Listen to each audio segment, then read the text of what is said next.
6. Libertad personal. Libertad de expresión. Hay por supuesto varios problemas de libertad personal que no pueden ser incluidos en la categoría de servidumbre involuntaria. Durante mucho tiempo, la libertad de expresión y de prensa ha sido muy apreciada por quienes se limitan a ser libertarios civiles. Civil tiene aquí el sentido de que la libertad económica y los derechos de propiedad privada se dejan fuera de la ecuación. Pero ya hemos visto que la libertad de expresión no puede sostenerse como un absoluto salvo que quede comprendida entre los derechos generales de propiedad individual, incluyendo los derechos de propiedad sobre la propia persona. Así, el hombre que grita fuego en un teatro lleno, no tiene derecho a hacerlo, porque está agrediendo los derechos de propiedad contractuales del dueño del teatro y de los patrocinadores de la función. Sin embargo, y con excepción de las invasiones a la propiedad, todo libertario tiene que defender, necesariamente y al máximo, la libertad de expresión.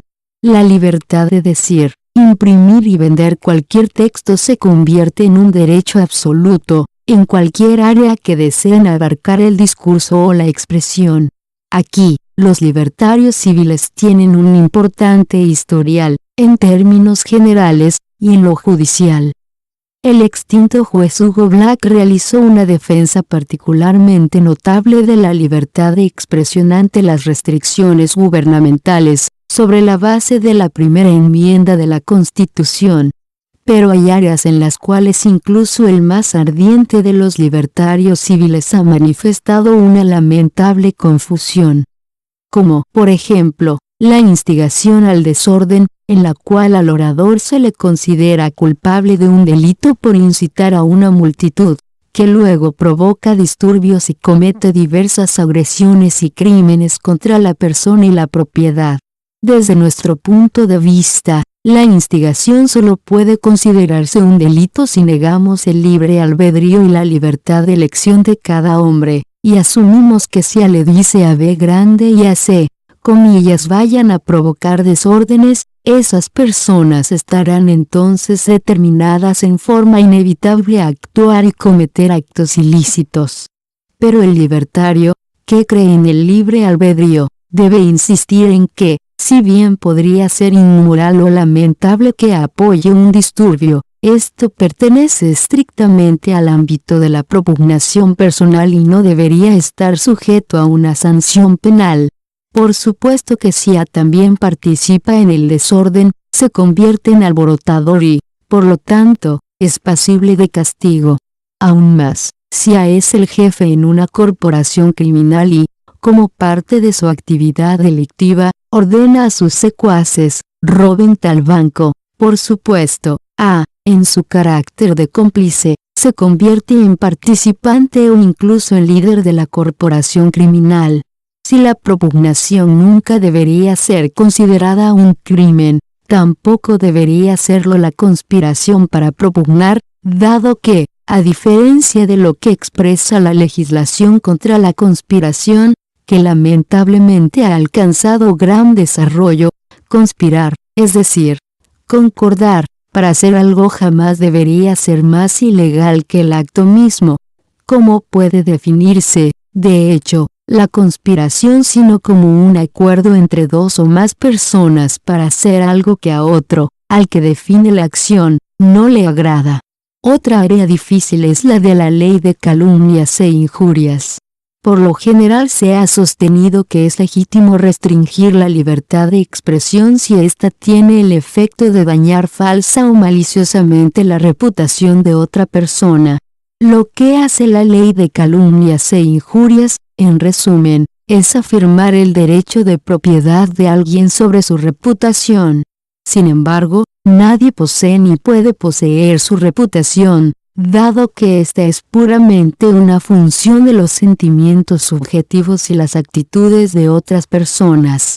Pero como en realidad nadie puede poseer la mente y la actitud de otro, esto significa que nadie puede tener literalmente un derecho de propiedad sobre su reputación. La reputación de una persona varía constantemente, según la actitud y las opiniones de los demás.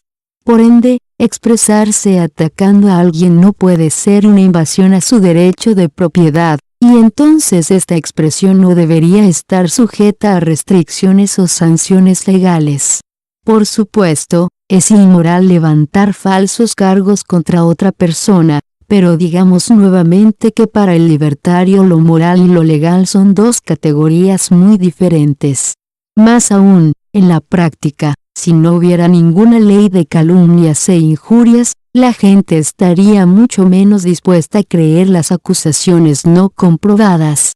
Hoy en día, si un hombre es acusado de alguna falta o delito, en general la gente tiende a creer que la acusación es cierta, ya que si fuera falsa, comillas, porque no inicia una acción legal por calumnias. La ley de calumnias, como es obvio, resulta discriminatoria contra los pobres, dado que una persona de escasos recursos difícilmente estará dispuesta a llevar adelante un costoso juicio por calumnias, como si podría hacerlo una persona adinerada. Además, ahora los ricos pueden utilizar esta ley en contra de los más pobres, evitando que hagan acusaciones y declaraciones perfectamente legítimas mediante la amenaza de entablarles juicio por calumnias. En consecuencia, paradójicamente, una persona de recursos limitados es más proclive a sufrir calumnias, y a ver restringida su propia expresión, en el sistema actual que en un mundo sin leyes contra las calumnias o las difamaciones. Afortunadamente, en los últimos tiempos estas leyes fueron perdiendo cada vez más su fuerza, de modo que ahora es posible expresar críticas cáusticas y enérgicas a funcionarios y a personas que poseen notoriedad pública sin temor a una onerosa acción legal. Otra acción que debería estar completamente libre de restricciones es el boicot.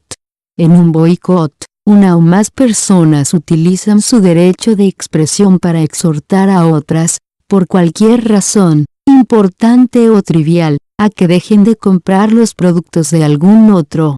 Si, por ejemplo, varias personas organizan una campaña, por cualquier motivo, para instar a los consumidores a que dejen de comprar la cerveza CIS, esto nuevamente es abogar por algo y, además, propugnar un acto perfectamente legítimo, no comprar la cerveza. Un boicot exitoso puede ser lamentable para los fabricantes de la cerveza CIS, pero esto se encuadra estrictamente dentro del ámbito de la libertad de expresión y de los derechos de propiedad privada. Los fabricantes corren el riesgo que implica la libre elección de los consumidores, y estos pueden escuchar a quien quieran y ser persuadidos por quien les parezca mejor. Sin embargo, en los Estados Unidos las leyes laborales han violado el derecho de los sindicatos a organizar boicots contra empresas. También es ilegal, según la legislación bancaria, difundir rumores acerca de la insolvencia de un banco. Este es un ejemplo evidente de los privilegios especiales que el gobierno otorga a los bancos al afectar la libertad de expresión de quienes se oponen a su utilización. Un tema particularmente espinoso es la cuestión de los piquetes y las manifestaciones. La libertad de expresión implica, por supuesto, la libertad de reunión, es decir, de juntarse con otros y expresarse en forma concertada. Pero la situación se hace más compleja cuando está involucrado el uso de las calles. Es obvio que los piquetes son ilegítimos cuando se les utiliza, como ocurre por lo general, para bloquear el acceso a un edificio o fábrica privados, o cuando amenazan con el uso de la violencia a aquellos que cruzan la línea demarcatoria. También está claro que las sentadas constituyen una invasión ilegítima de la propiedad privada. Pero ni siquiera el piquete pacífico es claramente legítimo, dado que forma parte de un problema mayor. ¿Quién decide sobre el uso de las calles? El problema surge del hecho de que las calles pertenecen casi universalmente al gobierno local. Pero por no ser un propietario privado, carece de criterio para asignar el uso de sus calles y, en consecuencia, cualquier decisión que tome será arbitraria. Supongamos, por ejemplo, que la Asociación Amigos de Wisteria desea manifestarse y desfilar a favor de Wisteria en una calle pública. La policía prohíbe la manifestación, aduciendo que obstruirá las calles y perturbará el tránsito. Los libertarios civiles automáticamente protestan y sostienen que se está violando injustamente el derecho a la libre expresión de la Asociación Amigos de Wisteria. Pero la policía, al mismo tiempo, puede tener una postura perfectamente legítima. Las calles podrían quedar demasiado atascadas, y es responsabilidad del gobierno mantener el flujo del tránsito. ¿Cómo decidir, entonces?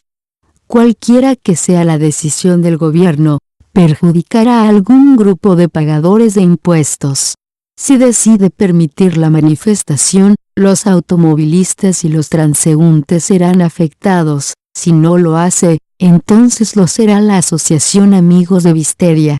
En un caso u otro, el mismo hecho de la toma de decisión del gobierno generará inevitablemente un conflicto sobre quién debería, y quién no debería, entre los pagadores de impuestos y los ciudadanos, utilizar el recurso gubernamental. Lo único que hace que este problema sea insoluble, y oculta la verdadera solución es el hecho universal de la propiedad y el control gubernamental de las calles. La cuestión es que quien quiera que sea dueño de un recurso decidirá cómo utilizarlo. El dueño de una imprenta decidirá qué se va a imprimir en ella. Y el dueño de las calles decidirá cómo asignar su uso. En resumen, si las calles fueran de propiedad privada y la Asociación Amigos de Wisteria solicitara utilizar la Quinta Avenida para manifestarse, la decisión de alquilar la calle para la manifestación o mantenerla libre para el tránsito dependerá del dueño de la Quinta Avenida. En un mundo puramente libertario, en el que todas las calles fueran de propiedad privada, los diversos propietarios decidirían, en cualquier momento dado, si alquilar su calle para manifestaciones, a quién alquilársela y a qué precio. Entonces estaría claro que el punto en cuestión no es la libertad de expresión o la libertad de reunión, sino los derechos de propiedad, el derecho de un grupo a ofrecer alquilar una calle, y el derecho del dueño de la calle a aceptar o rechazar la oferta. Libertad del uso de radio y televisión. Hay una área importante de la vida estadounidense en la que no existe, ni podría existir con el sistema actual, ninguna libertad de expresión o de prensa efectiva. Se trata del ámbito de la radio y la televisión. En esta área, el gobierno federal, en la Ley de Radiodifusión de 1927, cuya importancia fue crucial, nacionalizó las ondas aéreas, asignando la propiedad de todas las emisoras de radio y todos los canales de televisión. Después tuvo la audacia de otorgar licencias, a su voluntad o placer, para la utilización de los canales a diversas estaciones privadas. Por un lado, las estaciones, como reciben licencias gratuitas, no tienen que pagar por el uso de las escasas ondas aéreas, como sucedería en el mercado libre. En consecuencia, reciben un enorme subsidio, que desean mantener. Pero por otro lado, el gobierno federal, como el que concede las licencias, se arroga el derecho y el poder de regular a las estaciones minuciosa y continuamente. Así, sobre cada estación pende la amenaza de la no renovación, o incluso la suspensión, de su licencia. Por ende, la idea de la libertad de expresión en radio y televisión no es más que una burla. Todas las estaciones tienen serias limitaciones y se ven obligadas a ajustar su programación a los dictados de la Comisión Federal de Comunicaciones, FCC. Así, toda estación debe tener una programación balanceada, transmitir cierta cantidad de anuncios de servicio público, garantizar la misma cantidad de tiempo a cada candidato al mismo puesto político y a las distintas expresiones de opiniones políticas, censurar las letras de las canciones que emite, etc. Durante muchos años, ninguna estación pudo transmitir una opinión con carácter editorial. Ahora, toda opinión debe ser contrabalanceada por refutaciones editoriales responsables. Como todas las emisoras y sus locutores deben estar alerta permanentemente a lo que determina la Comisión Federal de Comunicaciones, la libertad de expresión en los medios de comunicación es una falsedad.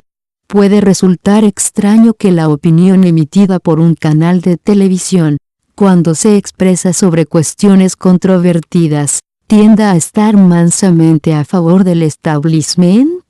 El público solo ha soportado esta situación porque ha existido desde los comienzos de la radiofonía comercial en gran escala. Pero ¿qué pensaríamos, por ejemplo, si a todos los diarios se les otorgaran licencias y éstas tuvieran que ser renovadas por la Comisión Federal de Prensa, con el riesgo de perderlas si osaran expresar una opinión editorial desfavorable, o si no dieran plena importancia a los anuncios de servicios públicos? ¿No sería esto una destrucción intolerable, por no decir inconstitucional, del derecho a la libertad de prensa? ¿Y cómo veríamos el hecho de que todos los editores de libros tuvieran que recibir licencias, y éstas no fueran renovables y sus catálogos no se adecuaran a lo establecido por la Comisión Federal de Publicaciones? Sin embargo, lo que todos consideraríamos inadmisible y totalitario para la prensa y las editoriales se da por sentado en dos medios que en la actualidad son los vehículos más populares para la expresión y la educación, la radio y la televisión. Pero en ambos casos los principios son exactamente los mismos. Aquí vemos, también, uno de los errores inexcusables de la idea de la socialdemocracia, a saber, que el gobierno debería poseer todos los recursos y todos los medios de producción, pero preservar y mantener la libertad de expresión y de prensa para todos los ciudadanos. Una constitución abstracta que garantice la libertad de prensa carece de sentido en una sociedad socialista.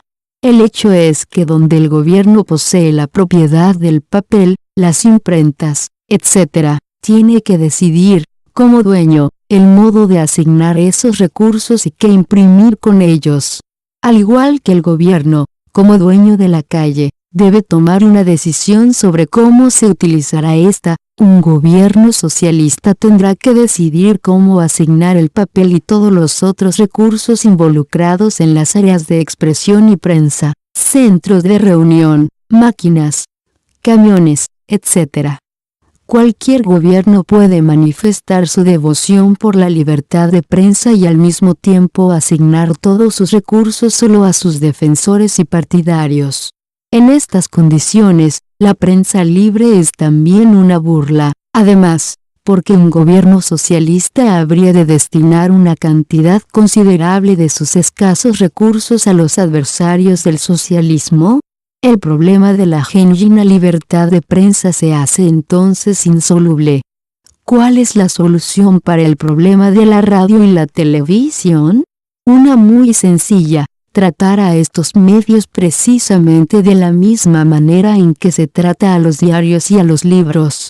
Tanto para el libertario como para el ciudadano fiel a la Constitución estadounidense, el gobierno federal debería renunciar completamente a cualquier rol o interferencia en todos los medios de expresión. En resumen, debería desnacionalizar las ondas aéreas y entregar o vender los canales individuales a la propiedad privada.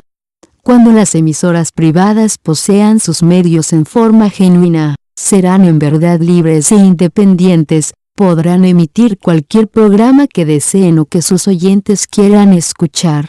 Podrán expresarse libremente sin temor a una represalia por parte del gobierno. También serán capaces de vender o alquilar las ondas a quien deseen, y de esa manera los usuarios ya no estarán subsidiados artificialmente. Además, si los canales de televisión son libres, de propiedad privada e independiente, las grandes cadenas ya no podrán presionar a la FCC para que proscriba la eficaz competencia de la televisión paga. Esta no ha podido tener una posición firme únicamente debido a su proscripción por parte de la FCC. La televisión gratuita, por supuesto, no lo es verdaderamente. Los programas son pagados por los anunciantes, y el consumidor paga cubriendo los costos publicitarios con el precio de los productos que compra. Uno podría preguntarse cuál es la diferencia para el consumidor entre pagar los costos publicitarios en forma indirecta o pagarlos directamente por cada programa que compra. La diferencia radica en que estos consumidores no son los mismos ni de los mismos productos. El anunciante televisivo, por ejemplo, siempre está interesado en captar el mayor mercado posible de espectadores y B grande, captar a esos espectadores particulares que serán más susceptibles a su mensaje. Por eso, todos los programas están adaptados al mínimo denominador común en la audiencia, y en particular a aquellos espectadores más susceptibles al mensaje, es decir, los que no leen diarios ni revistas, para que el mensaje no duplique los avisos que se ven en ellos. En consecuencia, los programas de la televisión abierta tienden a ser faltos de imaginación, insustanciales y uniformes. La televisión paga significaría que cada programa buscaría su propio mercado, y se desarrollarían muchos mercados especializados para muchas audiencias especializadas, así como se han desarrollado en el campo de la publicación de revistas y libros. La calidad de los programas sería mayor y la oferta, mucho más variada. De hecho, la competencia de la televisión paga debe ser una amenaza potencial muy grande para que las cadenas hayan presionado durante años con el fin de reprimirla. Pero, por supuesto, en un mercado verdaderamente libre, ambas formas de televisión, como también la televisión por cable y otras formas que ni siquiera podemos imaginar, podrían competir, y de hecho lo harían. Un argumento común contra la propiedad privada de los canales de televisión es que son escasos, y por lo tanto deben pertenecer al gobierno y ser parcelados por él. Para un economista, el argumento es absurdo. Todos los recursos son escasos, de hecho, todo lo que tenga un precio en el mercado lo tiene precisamente porque es escaso. Debido a esa escasez tenemos que pagar una cierta cantidad por un pan, por un par de zapatos, por una prenda de ropa. Si estas cosas no fueran escasas sino superabundantes, como el aire, serían gratuitas, y nadie tendría que preocuparse por su producción y asignación. En el ámbito de la prensa, el papel es escaso, las máquinas impresoras y los camiones son escasos, etc. Cuanto mayor sea su escasez, más alto será su precio, y viceversa. Además, y también en la práctica, hay muchos más canales de televisión disponibles que los que ahora están en uso. La temprana decisión de la FCC de obligar a las estaciones a utilizar la banda B chica HF en lugar de la UHF generó una escasez de canales mucho mayor que la que tenía que haber. Otra objeción común a la propiedad privada de los medios de comunicación masiva es que las estaciones privadas interferirían sus transmisiones, y que una interferencia extendida virtualmente impediría oír o ver cualquier programa. Pero este argumento a favor de la nacionalización de las ondas aéreas es tan ridículo como lo sería sostener que, como la gente puede conducir sus autos pasando sobre las tierras de otras personas, todos los autos, o la tierra, deberían ser nacionalizados.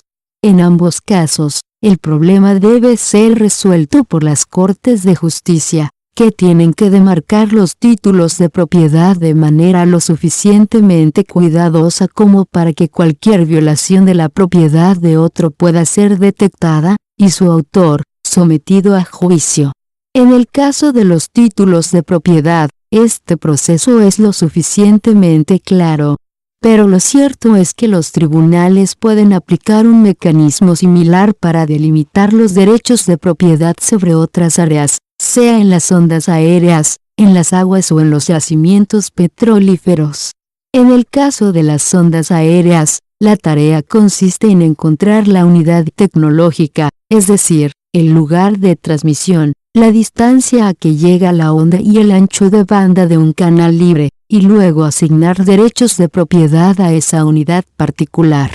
Si la estación de radio WXYZ, por ejemplo, recibe un derecho de propiedad que le permite transmitir en 1.500 kilociclos, en un ancho de banda más o menos determinado, en un radio de 300 kilómetros a la redonda de Detroit, entonces cualquier estación que posteriormente irradie un programa en el área de Detroit en esa longitud de onda estaría sujeta a un proceso judicial por interferencia con los derechos de propiedad. Si los tribunales cumplieran su tarea de delimitar y defender los derechos de propiedad, no existiría razón alguna para esperar violaciones continuas de esos derechos en esta área más que en cualquier otra. La mayoría de las personas cree que esta es precisamente la razón por la que fueron nacionalizadas las ondas aéreas, que antes de la Ley de Radiodifusión de 1927, las estaciones interferían entre sí, la situación se tornó caótica y el gobierno federal se vio obligado a intervenir para poner orden y hacer viable la industria de la radiodifusión. Pero estos no son los hechos, sino simplemente una leyenda histórica. Lo que ocurrió fue precisamente lo contrario, dado que cuando comenzaron a producirse las interferencias, las partes perjudicadas iniciaron acciones judiciales contra los agresores, y los tribunales empezaron a poner orden en el caos aplicando con mucho éxito a esta nueva área tecnológica la teoría de los derechos de propiedad del common law, derecho común, que en diversos aspectos es semejante a la teoría libertaria. En resumen, las Cortes estaban comenzando a asignar derechos de propiedad sobre las ondas aéreas a quienes tenían su posesión previa. Cuando el gobierno federal vio la probabilidad de esta nueva extensión de la propiedad privada, se apresuró a nacionalizar las ondas aéreas, utilizando como excusa un estado de cosas supuestamente caótico. La situación puede describirse con más exactitud diciendo que en los primeros años del siglo, la radio era casi exclusivamente un medio de comunicación utilizado por los barcos. Los mensajes se enviaban de un barco a otro o de un barco a la costa. El Departamento de Marina estaba interesado en regular la radio como un medio para afianzar la seguridad en el mar, y en la primera ley federal, promulgada en 1912, solo se establecía que toda estación de radio debía tener una licencia otorgada por la Secretaría de Comercio. Sin embargo, en la ley no se mencionaba ningún poder para regular o para decidir la no renovación de licencias, y cuando comenzó la transmisión pública, a principios de la década de 1920, el secretario de Comercio, Herbert Hoover, intentó regular las estaciones. No obstante, en 1923 y 1926 se dictaron decisiones judiciales que denegaron el poder del gobierno para regular las licencias, para negarse a renovarlas, o incluso para decidir en qué longitud de onda debían operar las estaciones. Más o menos en la misma época, las Cortes de Justicia estaban resolviendo el concepto de derechos de propiedad privada sobre la base de la posesión previa de las ondas, particularmente en el caso de Tribune Covechika. Oak Leaves Broadcasting Station, Circuit Court, Cook County, Illinois, 1926. En este caso, la Corte sostuvo que el operador de una estación existente tenía un derecho de propiedad, adquirido por el uso anterior, suficiente como para prohibir a una nueva estación el uso de una frecuencia de radio de un modo que provocara interferencia a la señal de la estación anterior. Así, pues, se estaba poniendo orden en el caos mediante la asignación de derechos de propiedad. Pero fue precisamente este desarrollo lo que el gobierno se apresuró a impedir. La decisión de Zenit de 1926, que desestimaba el poder del gobierno para regular o para no renovar licencias, y que obligaba al Departamento de Comercio a otorgar licencias a cualquier estación que lo solicitara, produjo un gran desarrollo en la industria de la radiodifusión. En los 9 meses posteriores a la decisión se crearon alrededor de 200 emisoras nuevas. Como resultado, en julio de 1926 el Congreso se apresuró a tomar una medida provisional destinada a impedir cualquier derecho de propiedad sobre radiofrecuencias, y resolvió que todas las licencias tuvieran un plazo de validez de 90 días.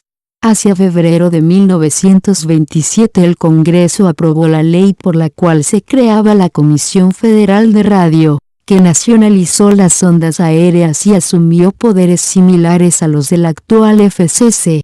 H. P. Warner, historiador especializado en cuestiones jurídicas, demuestra que el objetivo de los sagaces políticos no era evitar el caos sino impedir la propiedad privada de las ondas como solución del caos. Warner sostiene que los legisladores, y aquellos generalmente encargados de la administración de las comunicaciones, expresaron su profundo temor de que el incremento de los derechos de propiedad en licencias o medios de acceso impidiera en forma permanente cualquier regulación gubernamental efectiva, y que de este modo se establecieran franquicias de millones de dólares cuya duración sería ilimitada. El resultado final, sin embargo, fue el establecimiento de franquicias igualmente provechosas, pero en forma monopólica, mediante la generosidad de la Comisión Federal de Radio, FRC, y luego de la FCC, en lugar de hacerlo a través de la posesión previa competitiva. Entre las numerosas violaciones directas de la libertad de expresión perpetradas por el poder licenciatario de la FRC y la FCC, bastará citar 2 casos. Uno de ellos tuvo lugar en 1931, cuando la FRC le negó la renovación de la licencia al señor Baker, quien operaba una estación de radio en Iowa. Al hacerlo, la comisión expresó: esta comisión no representa a las asociaciones médicas y a otras partes que no le agradan al señor Baker. Sus supuestos pecados pueden tener a veces importancia suficiente como para ser puestos en conocimiento del público mediante la emisión radiofónica de la manera correcta. Pero este expediente revela que el señor Baker no lo hace de una manera muy magnánima. Demuestra que en forma continua e irregular se entrega a su pasatiempo favorito, sacando al aire sus ideas sobre la cura del cáncer y sus gustos y aversiones hacia ciertas personas y cosas. Con toda seguridad, el uso apropiado de una licencia de transmisión no implica abrumar con todo esto a los oyentes. Muchas de sus manifestaciones son vulgares, cuando no verdaderamente indecentes. Por cierto, no resultan edificantes o entretenidas. Podemos imaginarnos el escándalo que se produciría si el gobierno federal mandara a la quiebra a un periódico o a un editorial sobre la base de argumentos como estos. Recientemente, la FCC amenazó a Radio KTRG, una importante emisora de Honolulu, Hawái, con no renovarle la licencia. Radio KTRG había estado transmitiendo programas libertarios durante varias horas por día durante aproximadamente 2 años. Por último, a fines de 1970, la FCC decidió iniciar prolongadas audiencias tendientes a no renovar la licencia de la emisora. El costo previsto obligó a los dueños a cerrar la estación en forma permanente. La pornografía. Para el libertario, los argumentos que esgrimen conservadores y socialdemócratas acerca de las leyes que prohíben la pornografía están lamentablemente fuera de la cuestión. La posición conservadora tiende a sostener que la pornografía es denigrante e inmoral y que por eso debería ser proscripta. Los socialdemócratas, por su parte, tienden a manifestar que el sexo es bueno y saludable, y que por lo tanto la pornografía solo puede tener buenos efectos. Lo que habría que prohibir son las escenas de violencia, por ejemplo, en la televisión, las películas o las historietas. Ninguna de las dos partes aborda un punto crucial, que las consecuencias buenas, malas o indiferentes de la pornografía, si bien pueden ser un problema interesante en sí mismo, son completamente irrelevantes en cuanto a si debería ser prohibida o no. El libertario afirma que no corresponde a la ley, el uso de la violencia como represalia, imponer a nadie una concepción de la moralidad. No es de su incumbencia, aun si esto fuera posible en la práctica, lo cual por supuesto es muy improbable, hacer que todos sean buenos, respetuosos, morales, limpios o rectos. Esta es una decisión personal de cada individuo. La ley solo debe emplear la represalia violenta para defender a la gente contra la violencia, para protegerla de invasiones violentas a su persona o a su propiedad. Si el gobierno pretende proscribir la pornografía, él mismo se pone fuera de la ley, dado que está invadiendo los derechos de propiedad de los ciudadanos en cuanto a producir, vender, comprar o poseer material pornográfico. No se aprueban leyes para que las personas actúen correctamente, ni para obligarlas a que sean buenas con sus vecinos o no le griten al chofer del ómnibus, ni para forzarlas a ser honestas con sus seres queridos, ni para imponerles una determinada cantidad de vitaminas diarias. De manera similar, tampoco le corresponde al gobierno, ni a ninguna agencia gubernamental, aprobar leyes contra la producción o venta voluntaria de pornografía. El hecho de que la pornografía sea buena, mala o indiferente no debe interesar a las autoridades. Lo mismo sucede con la pesadilla socialdemócrata de la pornografía de la violencia.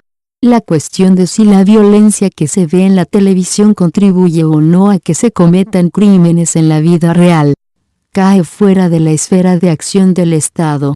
Proscribir las películas violentas porque podrían algún día inducir a alguien a cometer un crimen implica una negación del libre albedrío del hombre y, por supuesto, una absoluta violación del derecho de aquellos que no cometerán crímenes al ver películas violentas.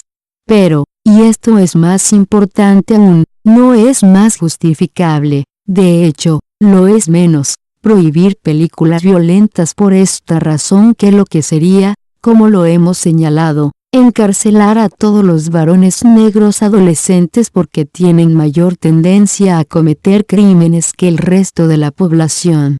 También debería quedar claro que la prohibición de la pornografía es una invasión del derecho de propiedad, del derecho a producir, vender, comprar y poseer.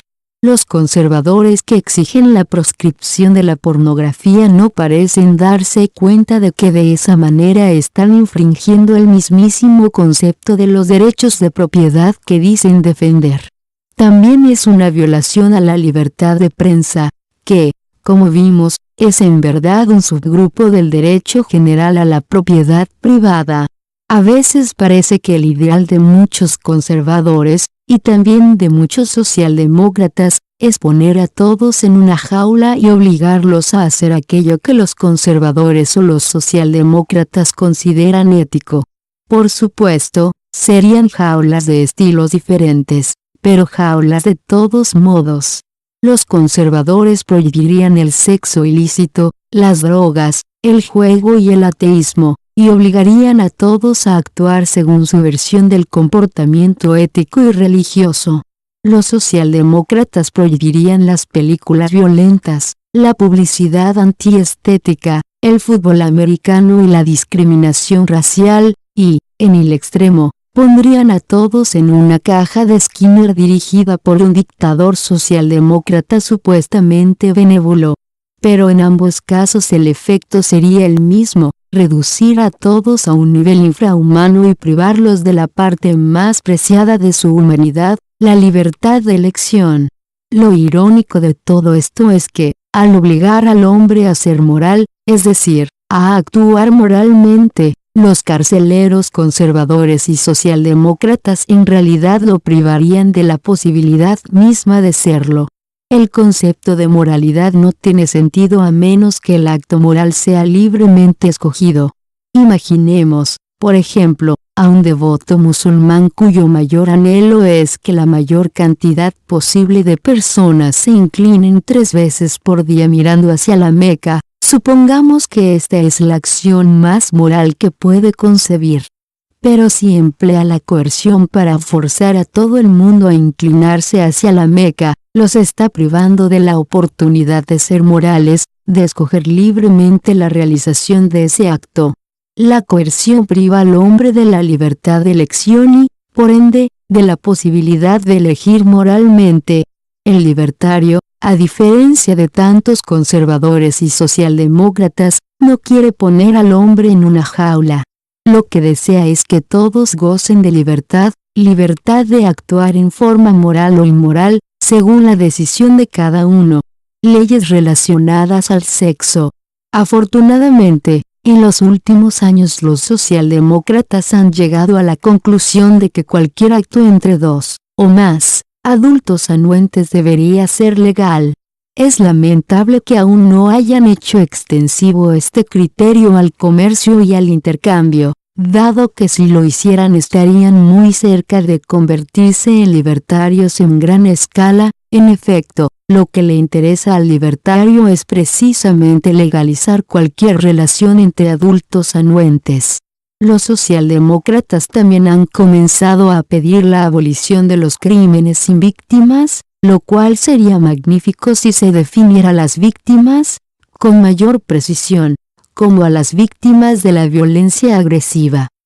Como el sexo es un aspecto singularmente privado de la vida, resulta más intolerable aún que los gobiernos pretendan regular y legislar el comportamiento sexual, aunque, por supuesto, este ha sido uno de los pasatiempos favoritos del Estado. Naturalmente, las violaciones deben considerarse crímenes, del mismo modo que cualquier acto violento realizado contra las personas. Por extraño que parezca, mientras que a menudo se ha calificado a las actividades sexuales voluntarias como ilegales y han sido perseguidas por el Estado, a los acusados de violación se les ha tratado con más clemencia que a los inculpados por cualquier otra forma de asalto corporal. En varias instancias, de hecho, los organismos encargados de hacer cumplir las leyes han tratado a la víctima de una violación virtualmente como si fuera la parte culpable, lo que casi nunca sucede con las víctimas de otros crímenes.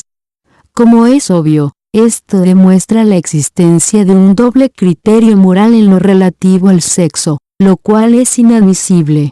Tal como lo declaró el National Board of the American Civil Liberties Union en marzo de 1977, las víctimas de ataques sexuales deberían recibir el mismo trato que las víctimas de otros crímenes.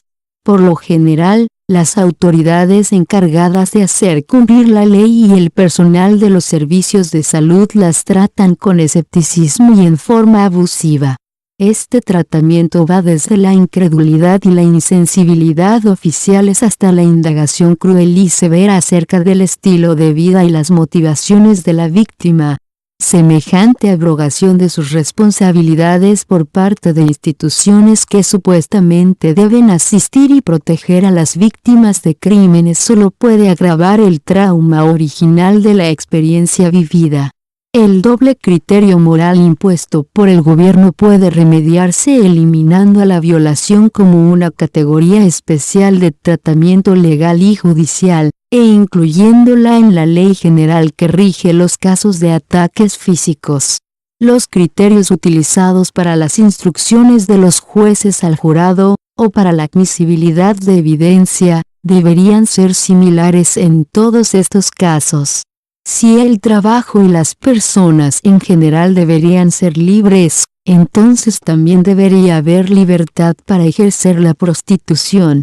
La prostitución es la venta voluntaria de un servicio laboral, y el gobierno no tiene derecho de prohibirla o restringirla.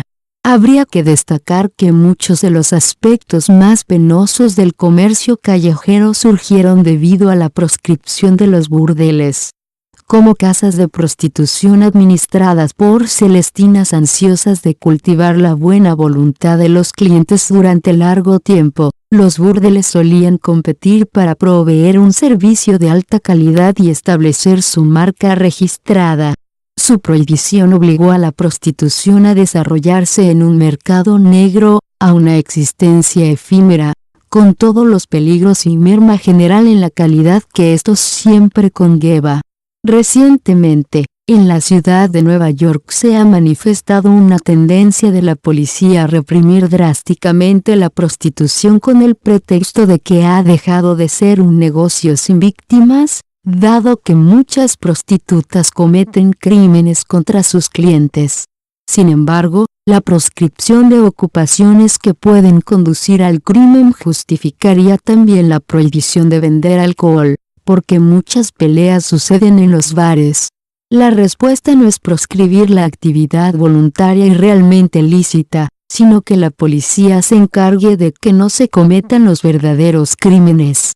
Debe quedar claro que para el libertario, la defensa de la libertad de ejercer la prostitución no implica en absoluto la defensa de la prostitución en sí misma.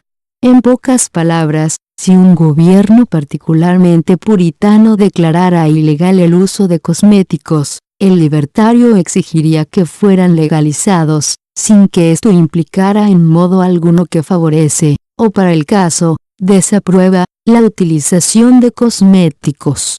Por el contrario, según su ética y su estética personales, bien podría opinar en contra del uso de cosméticos después de su legalización. Sus esfuerzos siempre están dirigidos a persuadir, nunca a obligar.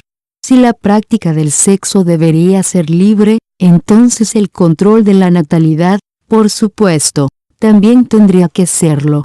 Pero, lamentablemente, es característico de nuestra sociedad que el control de la natalidad apenas había sido legalizado cuando la gente, en este caso, los socialdemócratas, se manifestó para exigir que fuera obligatorio. Es cierto, claro está, que si mi vecino tiene un hijo, esto puede afectarme, para bien o para mal. Pero casi cualquier cosa que alguien haga puede afectar a una o más personas. El libertario considera que esto no es una justificación para utilizar la fuerza, que solo puede usarse para combatir o restringir a la fuerza misma. No hay un derecho más personal, una libertad más preciada para cualquier mujer que decidir tener, o no tener, un bebé, y cualquier gobierno que pretende negarle ese derecho actúa en forma extremadamente totalitaria. Además, si una familia tiene más hijos que los que puede mantener adecuadamente, la mayor carga recaerá sobre ella misma. Por ende, el deseo casi universal de preservar un buen nivel de vida inducirá a las propias familias a controlar la natalidad. Esto nos lleva al caso más complejo del aborto. Para el libertario, la postura católica contra el aborto, aun si finalmente fuera rechazada como carente de validez, no puede descartarse. En efecto, la esencia de esa postura, que realmente no es católica en un sentido teológico, es que el aborto destruye una vida humana. Por lo tanto, es un asesinato y como tal, no puede ser perdonado. Más aún, si el aborto verdaderamente es un asesinato, entonces el católico, o cualquier otra persona que comparta este punto de vista, no puede simplemente encogerse de hombros y decir que las posturas católicas no deberían imponerse sobre las no católicas. El asesinato no es una cuestión de preferencia religiosa, ninguna confesión o secta, en nombre de la libertad de culto, puede cometer impunemente un homicidio alegando que así se lo exige la religión. En consecuencia, la pregunta vital es, ¿el aborto debería ser considerado un homicidio? La mayor parte de la discusión acerca de este tema no pasa de la consideración de nimiedades tales como cuándo comienza la vida humana, cuándo, o si, el feto puede ser considerado vivo, etc. Todo esto es verdaderamente irrelevante en lo que respecta a la legalidad, de nuevo, no necesariamente a la moralidad, del aborto. El antiabortista católico, por ejemplo, declara que todo cuanto reclama para el feto son los derechos de cualquier ser humano, en este caso, el derecho a no ser asesinado. Pero aquí hay involucradas otras cuestiones, y esta es la consideración crucial.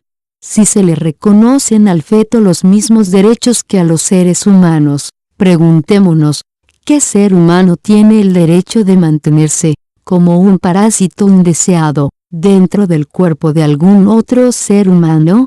Este es el núcleo de la cuestión, el derecho absoluto de toda persona, y por ende de toda mujer, a la propiedad de su cuerpo.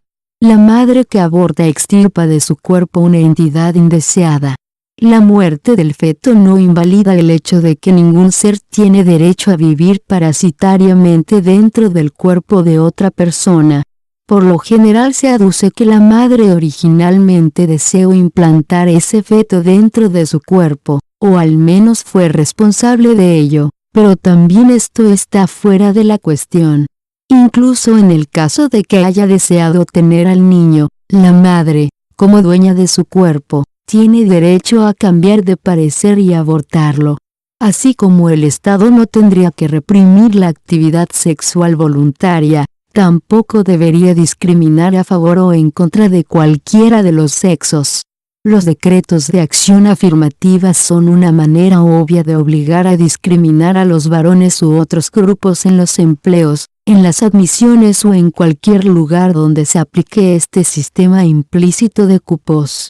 Pero las leyes laborales promulgadas para proteger a las mujeres, en realidad las discriminan insidiosamente pretendiendo favorecerlas, porque les prohíben trabajar durante ciertas horas o en ciertas ocupaciones.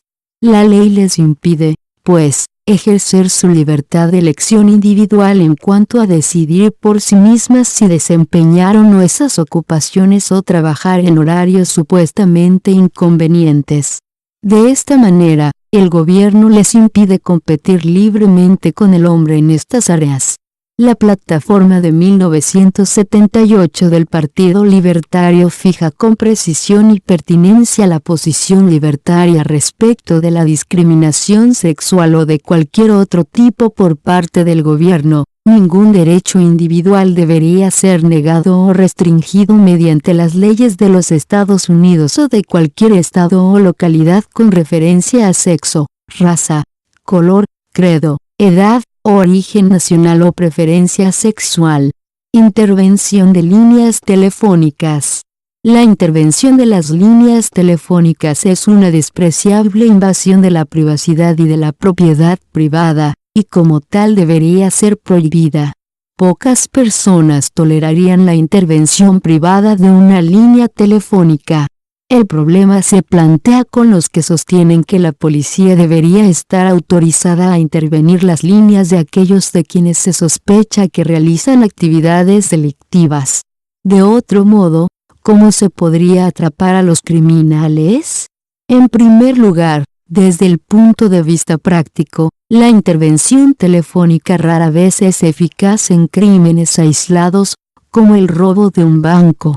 Por lo general se la utiliza en aquellos casos en los cuales el negocio está establecido sobre una base regular y continua, como el tráfico de drogas y el juego, y por ende es vulnerable al espionaje y a la colocación de micrófonos ocultos. Segundo, seguimos afirmando que es criminal en sí mismo invadir la propiedad de cualquiera que no haya sido declarado culpable de un delito. Es muy posible, por ejemplo, que si el gobierno empleara una fuerza de espionaje compuesta por 10 millones de hombres para espiar e intervenir las líneas de toda la población, se redujera la cantidad total de crímenes privados, tal como ocurriría si todos los residentes de un gueto o todos los varones adolescentes fueran encarcelados. Pero ¿qué sería esto en comparación con el crimen masivo que cometería en ese caso el propio gobierno, sin escrúpulos y amparándose en la ley? Se podría hacer una concesión especial en el caso de la intervención telefónica realizada por la policía, pero esta difícilmente la consideraría aceptable. Por ejemplo, considerar correcto invadir la propiedad de un ladrón que ha invadido numerosas propiedades de otros. Supongamos que la policía determina que John Jones es un ladrón de joyas. Interviene su línea telefónica y utiliza la evidencia obtenida para condenarlo por ese delito. Podríamos decir que esta intervención es legítima y que debería quedar impune, siempre y cuando Jones sea realmente el ladrón. Si prueba que no lo es, la policía y los jueces que ordenaron judicialmente la intervención deben ser declarados criminales y enviados a prisión por el delito de intervención telefónica injusta. Esta reforma tendría dos felices consecuencias: ningún policía o juez participaría en una intervención telefónica salvo que estuviera absolutamente seguro de que la víctima es realmente un criminal, y ambos, la policía y los jueces, quedarían por fin, como todos los demás ciudadanos, sometidos a la regla del derecho penal. Sin duda, para que todos gocen de la misma libertad, la ley debe aplicarse sin excepciones.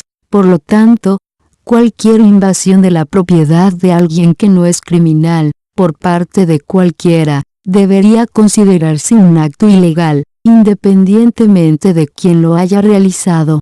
El policía que cometió un error y agredió a un inocente debería ser considerado tan culpable como cualquiera que interviniera privadamente en una línea telefónica. Juegos de apuestas. Hay pocas leyes más absurdas e injustas que la ley contra el juego.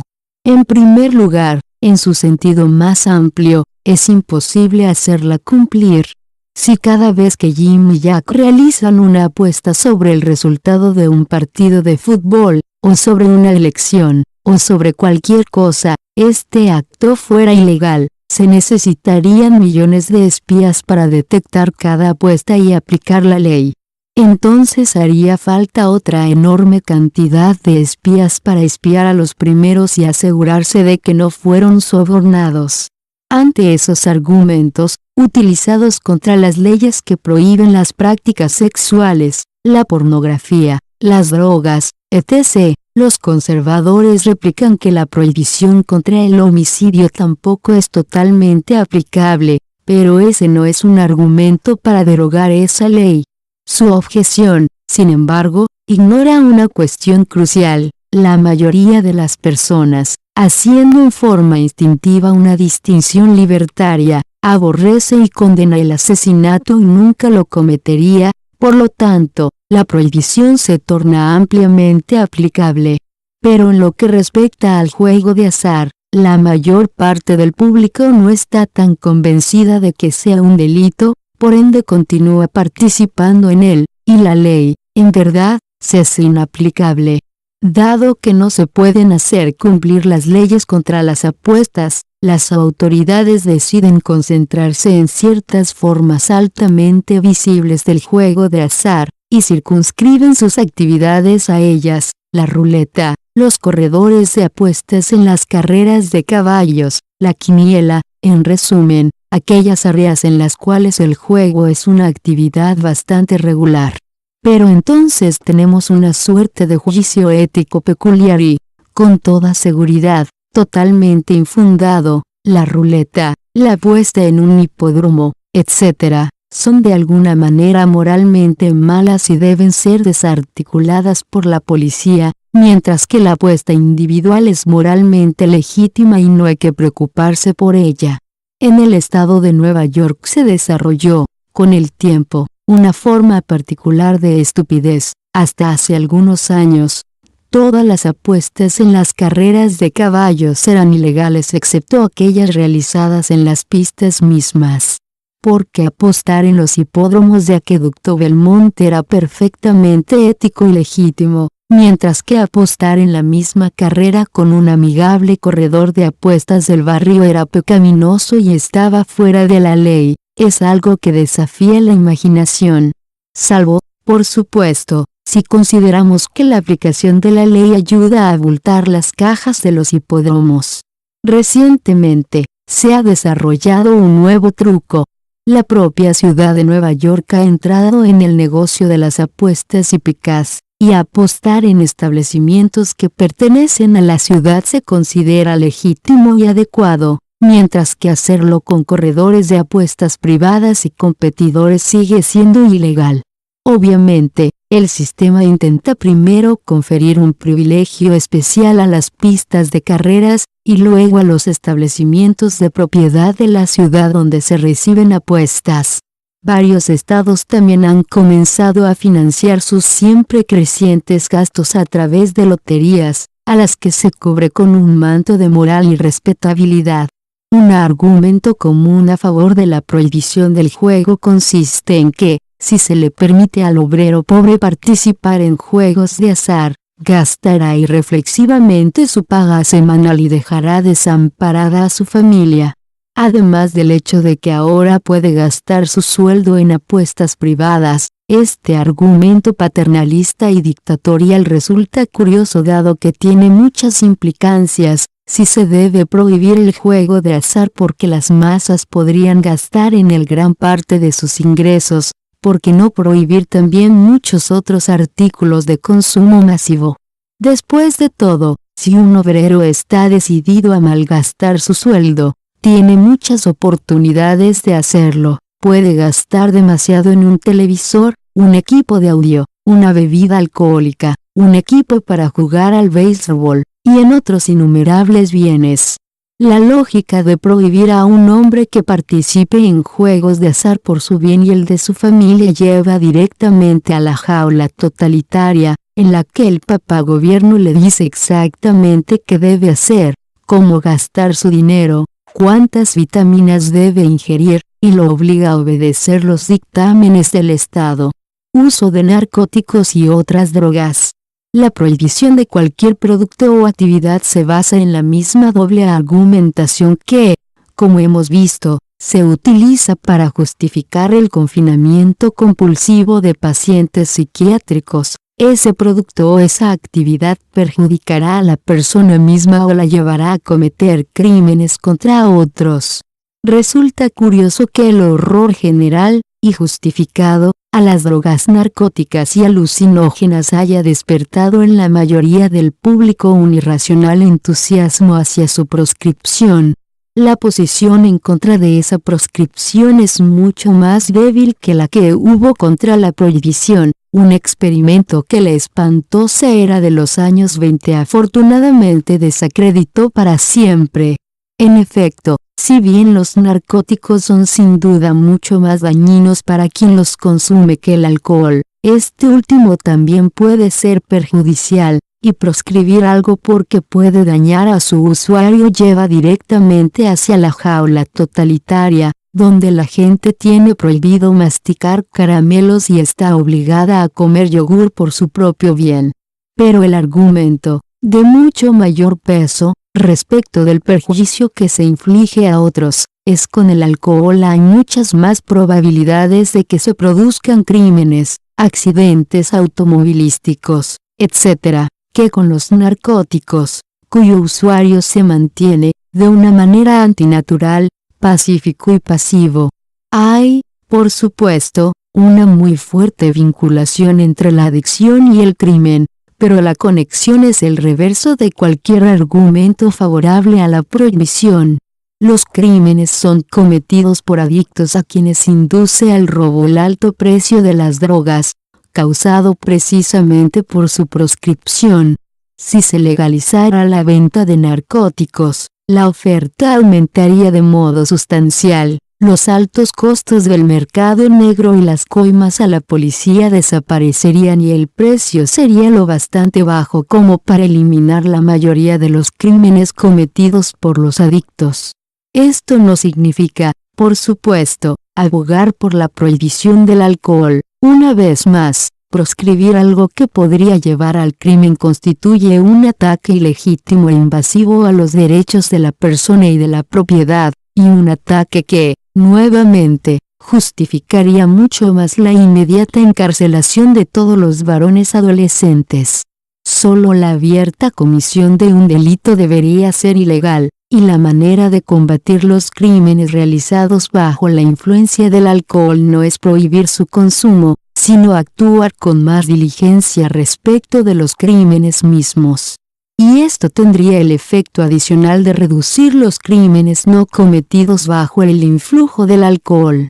El paternalismo en esta área no solo surge de la derecha. Es curioso que, mientras los socialdemócratas por lo general se pronuncian a favor de la legalización de la marihuana, y a veces de la heroína, parecen desear la proscripción del tabaco, sobre la base de que fumar cigarrillos muchas veces produce cáncer.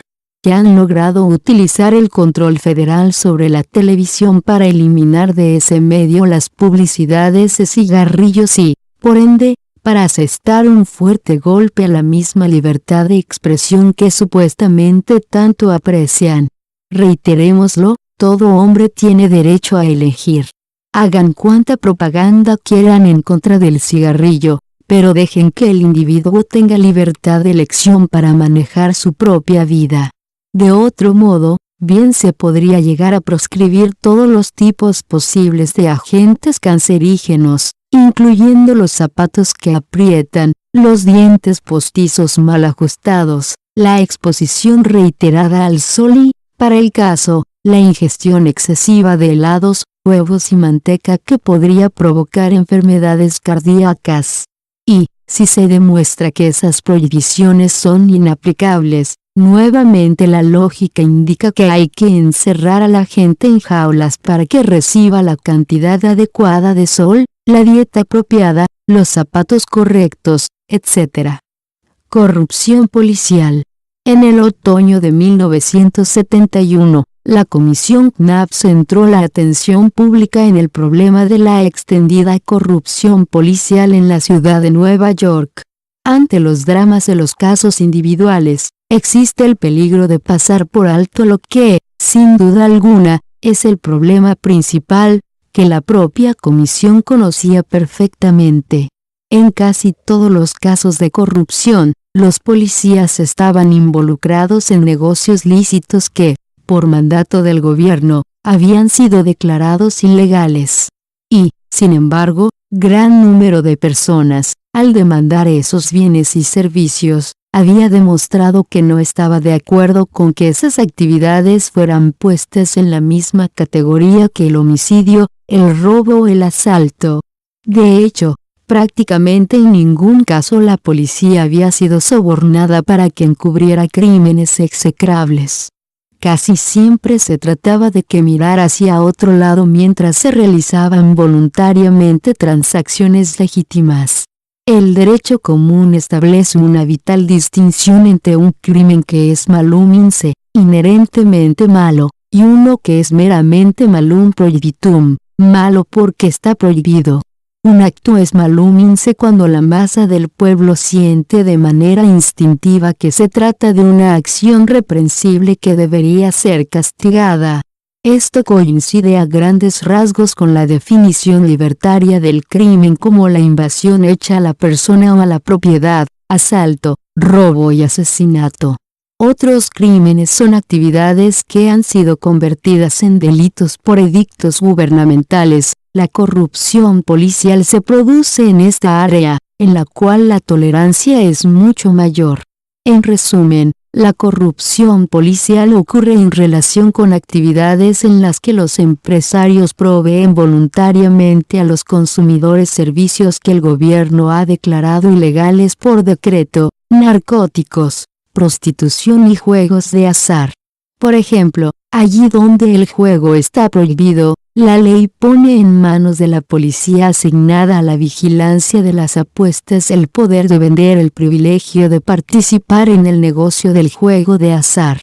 En pocas palabras, es como si se le diera el poder de otorgar licencias especiales para realizar esas actividades, y entonces procediera a vender estas licencias extraoficiales pero vitales al precio que los interesados estén dispuestos a pagar. Según el testimonio de un policía, si hubiera que aplicar completamente la ley, no sería posible terminar una sola obra en construcción en la ciudad de Nueva York, hasta tal punto el gobierno involucró a esas obras en una red de regulaciones triviales e imposibles de cumplir.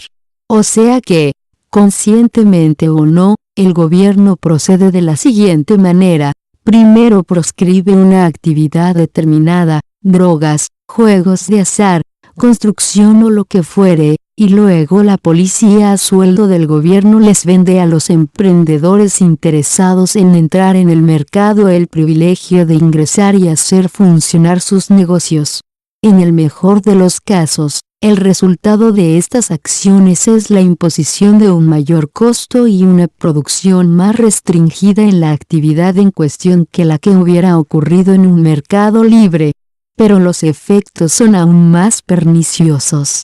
Por lo general, lo que vende la policía no es solo un permiso de funcionamiento, sino un privilegio monopólico. En ese caso, un corredor de apuestas recurre al soborno no solo para seguir en el negocio sino también para eliminar a cualquier posible competidor.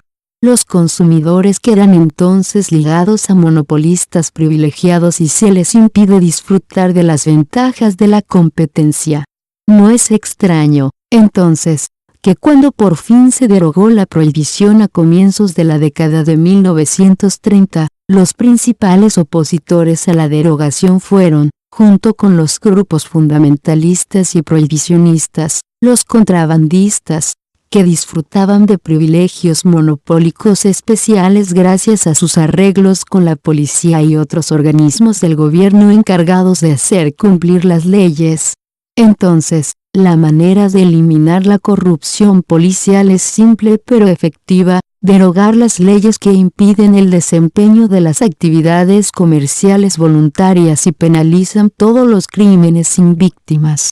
No solo se eliminaría la corrupción, sino que gran número de policías estarían en libertad de operar contra los verdaderos criminales, los que agreden a la persona y a la propiedad.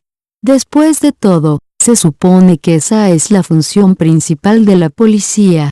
Deberíamos darnos cuenta, pues, de que el problema de la corrupción policial, como también la cuestión más amplia de la corrupción gubernamental en general, debe ser situado en un contexto más abarcador. El punto es que, dadas las leyes desacertadas e injustas que prohíben, reglamentan y gravan ciertas actividades, la corrupción es muy beneficiosa para la sociedad. En muchos países, si no existiera la corrupción para hacer nulas las prohibiciones, los impuestos y las exacciones del gobierno, no habría virtualmente ningún comercio o industria que pudiera funcionar. La corrupción aceita las ruedas del comercio. En consecuencia, la solución no consiste en deplorarla y redoblar los esfuerzos para desarticularla, sino en derogar las políticas y leyes anquilosantes del gobierno que la hacen necesaria. Leyes sobre la posesión de armas.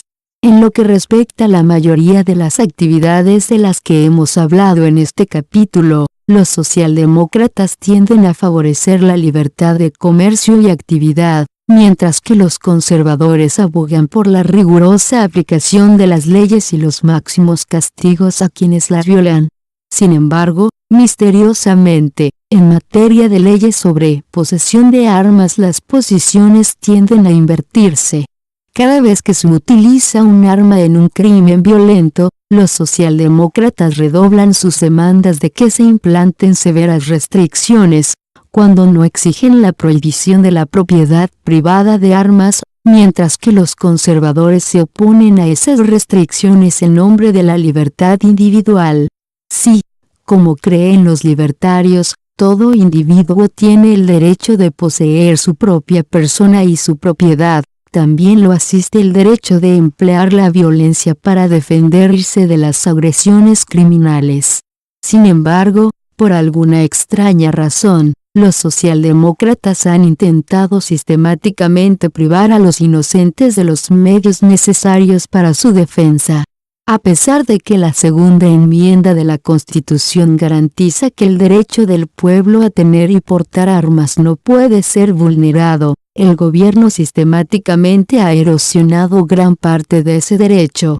Así, en el estado de Nueva York, como en muchos otros estados, la ley Sullivan prohíbe la portación de armas ocultas sin una licencia otorgada por las autoridades. No solo se ha restringido seriamente la portación de armas mediante este edicto inconstitucional, sino que la prohibición se ha hecho extensiva a casi cualquier objeto que pudiera servir como arma, incluso aquellos que solo podrían usarse para la autodefensa. Como consecuencia, se ha impedido a víctimas potenciales de crímenes la portación de cuchillos, tubos de gas lacrimógeno e incluso alfileres de sombrero, y la gente que ha utilizado estas armas en defensa propia contra algún ataque ha sido enjuiciada por las autoridades.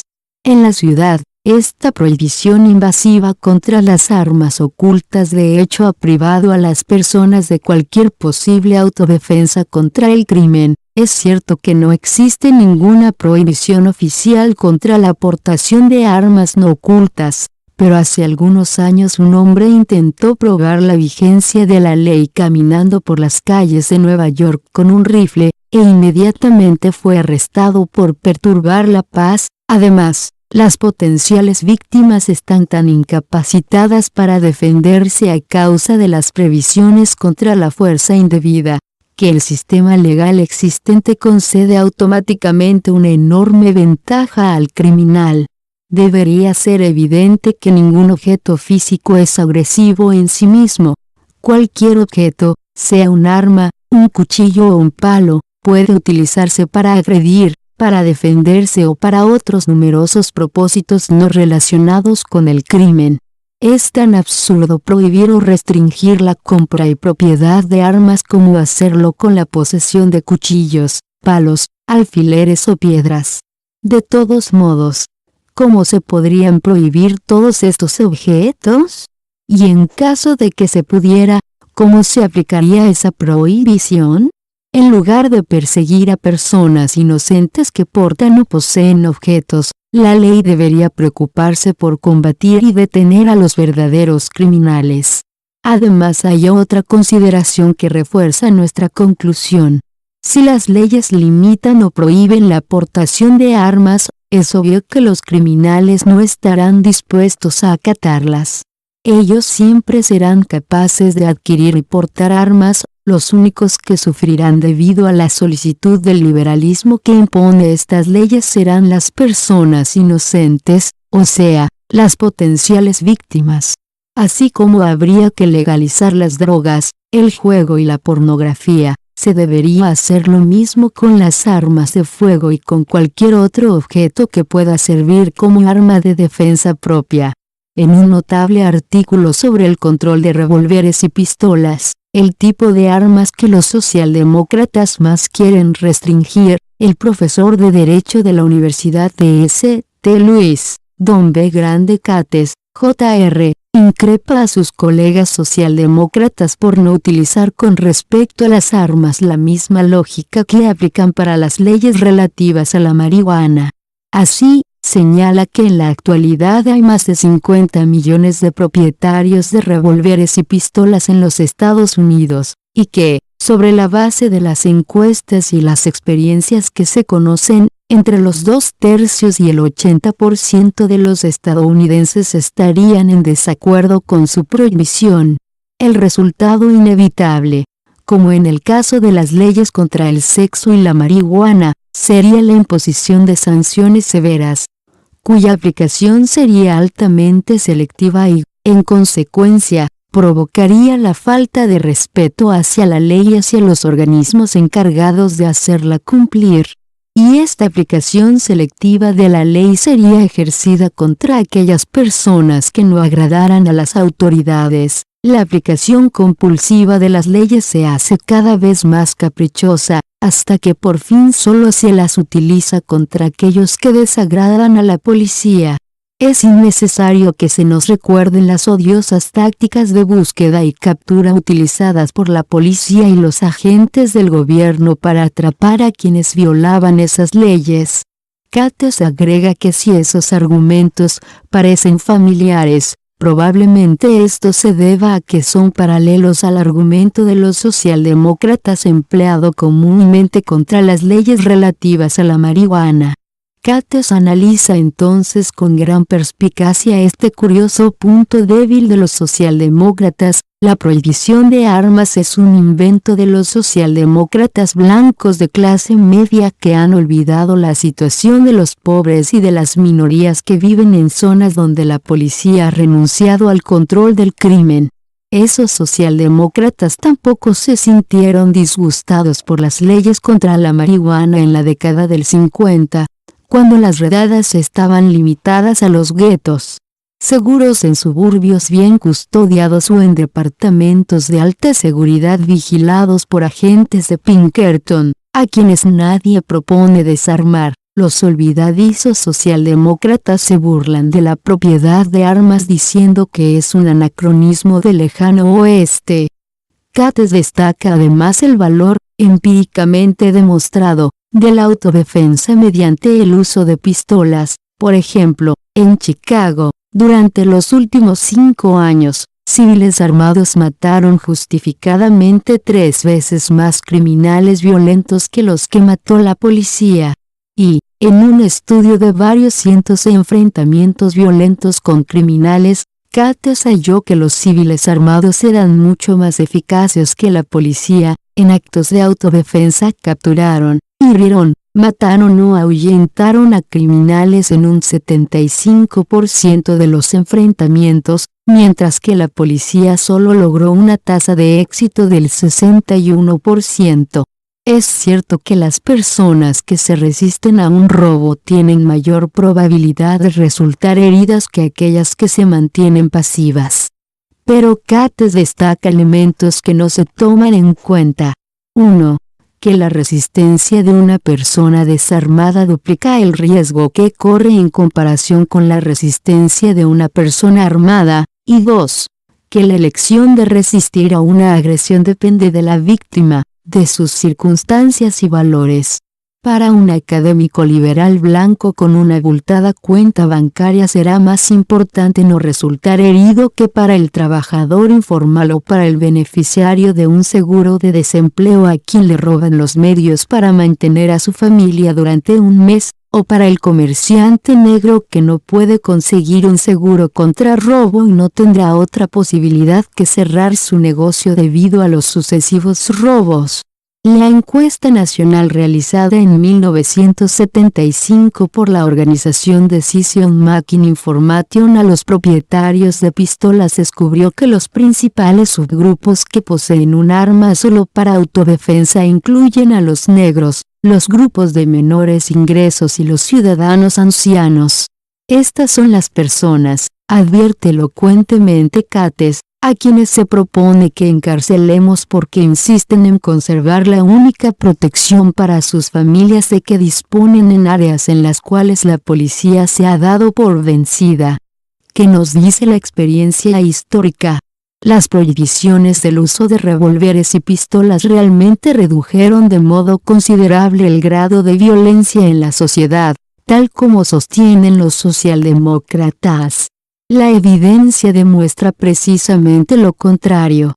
Un estudio masivo realizado en la Universidad de Wisconsin en el otoño de 1975 llegó a la inequívoca conclusión de que las leyes de control de armas no tuvieron ningún efecto individual o colectivo en la reducción de la tasa de crímenes violentos. El estudio de Wisconsin, por ejemplo, puso a prueba la teoría de que las personas que por lo general son pacíficas sentirán la irresistible tentación de disparar sus armas si las tienen a su alcance en un acceso de ira. Al hacer una comparación en todos los estados, el estudio no halló ninguna correlación entre las tasas de propiedad de pistolas y las tasas de homicidio. Más aún, este hallazgo fue reforzado por un estudio efectuado en Harvard en 1976 acerca de la ley de Massachusetts que prevé un mínimo de 1 año de prisión obligatoria para cualquiera que sea descubierto en posesión de una pistola sin autorización del gobierno. En efecto, durante el año 1975, esta ley de 1974 de hecho redujo considerablemente la aportación de armas de fuego y el número de ataques armados. Pero he aquí que los investigadores de Harvard descubrieron, para su sorpresa, que no existía una reducción correspondiente en cualquier otro tipo de violencia. Es decir que, como lo habían sugerido anteriores estudios criminológicos, un ciudadano enfurecido que no tiene una pistola recurrirá a un arma larga, mucho más mortífera. Privado de cualquier arma de fuego, echará mano de cuchillos, martillos, etc., igualmente letales. Y, como resulta evidente, si la reducción de la propiedad de armas no reduce el homicidio u otro acto violento, la prohibición del uso de pistolas es sencillamente otro modo de desviar los recursos de la policía del verdadero crimen al crimen sin víctimas. Por último, Cates apunta otro dato curioso, que es mucho más probable que en una sociedad en la que los ciudadanos pacíficos están armados surjan en gran número personas solidarias que acudan voluntariamente en ayuda de las víctimas de un crimen. Pero si le sacan las armas a la gente, el público tenderá a dejar la cuestión en manos de la policía, lo cual será desastroso para las víctimas. Antes de que el estado de Nueva York prohibiera el uso de pistolas, los actos de solidaridad eran mucho más frecuentes que ahora. Y, en una encuesta reciente acerca de estos actos solidarios, no menos del 81% de los que acudían en ayuda de otros eran propietarios de armas. Si deseamos una sociedad en la cual los ciudadanos ayuden a sus vecinos cuando están en peligro, no debemos despojarlos del poder real de hacer algo respecto del crimen. No cabe duda de que es absurdo desarmar a las personas pacíficas y luego, como suele suceder, acusarlas de ser apáticas cuando no acuden al rescate de las víctimas de un ataque criminal.